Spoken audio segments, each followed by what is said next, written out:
Hello friends, in this video we'll be discussing about terminating and recurring decimals. So first we'll discuss about terminating decimals. In terminating decimals हमें समझने की ज़रूरत है कि कोई भी अगर फ्रैक्शन है, let's say p by q, उसे हम लोग डेसिमल फॉर्म में एक्सप्रेस कर सकते हैं, ठीक है। और अगर ये p by q एक्सप्रेशन जब हम इसे डेसिमल एक्सप्रेशन के फॉर्म में एक्सप्रेस करते हैं, इफ इट टर्मिनेट्स, तो वो हो जाती है हमारी terminating decimal. For example I have 1/4, तो मुझे पता है अगर मैं इसे डेसिमल एक्सप्रेशन के फॉर्म में एक्सप्रेस करूं तो दिस विल बी 0.25, और मुझे पता है इसके आगे कोई रिमाइंडर या फर्दर मुझे इसे और ज्यादा करने की जरूरत नहीं है।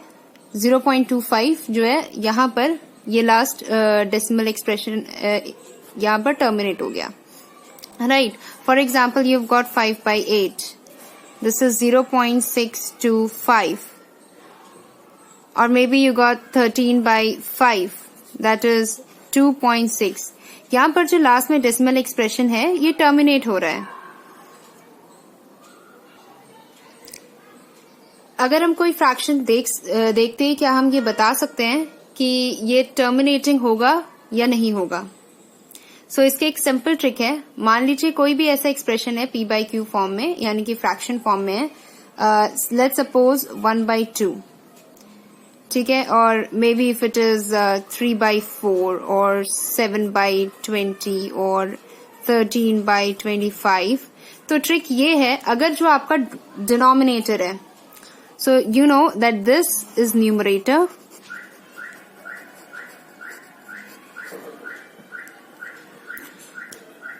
and this is a denominator,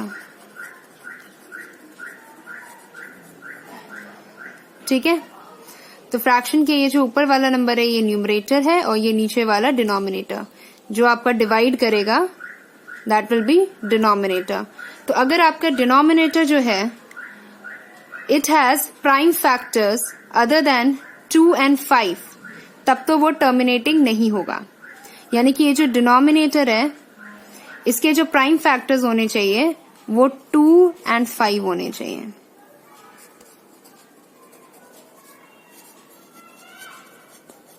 ठीक है। जो प्राइम फैक्टर्स होने चाहिए इसके वो 2 और 5 के होने चाहिए। इसके अलावा अगर कोई दूसरा प्राइम फैक्टर आ जाता है डिनोमिनेटर का, तो वो आपका नॉन टर्मिनेटिंग डेसिमल्स देगा। फॉर एग्जाम्पल अगर आपके पास है 5/32, तो 5/32, अब मुझे क्या चेक करना है? मुझे सिर्फ चेक करना है कि इसका डिनोमिनेटर क्या है। तो इसका डिनोमिनेटर ये है 32 को मैं कैसे, अगर मैं इसको फैक्टराइजेशन करूं तो मैं 2⁵5 यानी 5 टाइम्स 2 को मल्टीप्लाई करूंगी, तो इसका जो प्राइम फैक्टर है दैट इज 2। तो ये एक टर्मिनेटिंग, अगर मैं इसे एक्सप्रेस करूंगी डेसिमल फॉर्म में तो मुझे टर्मिनेटिंग डेसिमल्स मिलेंगे, ठीक है। तो मैंने सिर्फ देखते ही बता दिया बिना कैलकुलेट करे कि मुझे टर्मिनेटिंग डेसिमल वाला एक्सप्रेशन मिलेगा। इसके अलावा फॉर एग्जाम्पल आपके पास है जैसे कि 11/24। अब अगर मैं इसको करूं तो मुझे मिल जाएगा ये कुछ ऐसे 8, 2 and 3, राइट, ये मिलेगा। तो यहां पर मुझे देख सकता है कि 2⁵3 and 3 टाइम्स 2 मल्टीप्लाई करूं 3 करूंगी मल्टीप्लाई, तो मुझे 24 मिल जाएगा।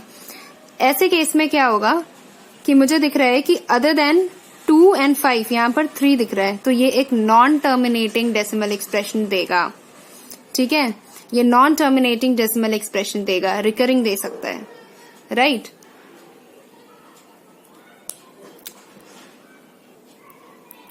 Let's take one more example. For example, you have 27/80. अब मैं यहाँ पर डिनोमिनेटर देखूं 80, तो 2⁴ into 5 ऐसे एक्सप्रेस कर सकती हूँ इसे। तो इसमें मैं प्राइम फैक्टर्स अगर इसके चेक करूं तो ये 2 and 5 है। तो 2 and 5 अगर है तो इसका मतलब ही क्या होगा? टर्मिनेटिंग डेसिमल देगा मुझे। जब मैं इसे सॉल्व करूंगी, डेसिमल फॉर्म में एक्सप्रेस करूंगी, मुझे टर्मिनेटिंग डेसिमल्स मिल जाएंगे। Okay, So now let's move on to next, that is recurring decimals. Recurring decimal, recurring से मतलब समझ लीजिए repeating decimals. ठीक है, इस वाले केस में आपको मिलेंगे repeating decimals. For example you have 2/3. अगर मैं इसे करूंगी तो मेरे को 0.66666 करते करते करते आगे जाते रहेंगे. तो मैं इसे कैसे एक्सप्रेस करूंगी? 0.6 बार. 6 के ऊपर बार लगा दूंगी. बार का मतलब है कि मेरा 6 जो है वो रिपीट होता जा रहा है 0.6666666 इस तरह से.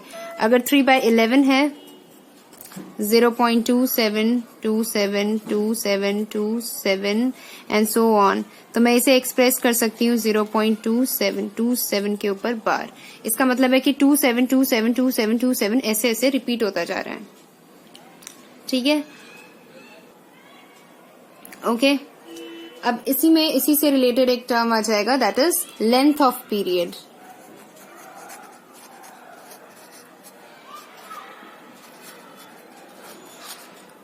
Now what is length of period? तो इसे एक्सप्लेन करने के लिए let's just take an example कि 15/7 इज इक्वल टू, मैं इसे सॉल्व कर रही हूँ, डेसिमल एक्सप्रेशन में एक्सप्रेस करूंगी 2.14287 बार. ठीक है, मान लीजिए ऐसा आया और इसमें पूछा गया है कि लेंथ ऑफ पीरियड बताना है. तो हम इसे कैसे बता सकते हैं कि ये जितने नंबर्स के ऊपर बार लगाए, यानी कि ये कुछ इस तरह से होगा 2.1428571 1428571 1428571 ऐसे करते करते हैं. तो अब हम बस चेक करेंगे कि बार के अंदर कितने नंबर्स आ रहे हैं. 1 2 3 4 5 6. तो अगर लेंथ ऑफ पीरियड इसमें आएगा तो length of period will be 6. This is your length of period. So that is what we have to basically understand in this terminating decimals and recurring decimals. So that was the basic difference. I hope you understood what I wanted to explain. Thank you very much.